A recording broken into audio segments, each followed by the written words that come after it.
नमस्कार मित्रांनो, वक्रतुंड महाकाय सूर्यकोटी समप्रभ निर्विघ्नं कुर्मे देव सर्व कार्येषु सर्वदा. आपल्या सर्वांना गणेश उत्सवाच्या खूप खूप शुभेच्छा.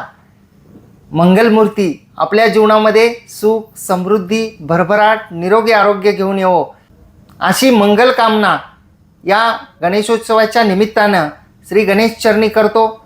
आपण कोर्ट कचेरीच्या वेगवेगळ्या सोशल मीडिया प्लॅटफॉर्मला म्हणजेच यूट्यूब, फेसबुक, इंस्टाग्राम या ठिकाणी भरभरून असा प्रतिसाद देत आहात, त्याबद्दल आपल्या सर्वांचे खूप खूप धन्यवाद. आणि हा गणेशोत्सव जो आहे तो आपल्या सर्वांना माहीत आहे की या गणेशोत्सवाची प्रत्येकजण आतुरतेने वाट पाहत असतो. जल्लोष असतो, सर्वत्र आनंदाचं, उत्साहाचं असं वातावरण असतं आणि घराघरामध्ये गणरायाचं जे आहे ते आगमन होतं आणि वेगवेगळे सण असतात. गौरी आहेत, गणपती गौरी यांचं आगमन हे निश्चितच आनंददायी असं असतं. तर या सणांचा आपण जो आहे तो आनंद घेऊया, हा सण जल्लोषामध्ये साजरा करूया. खूप खूप धन्यवाद.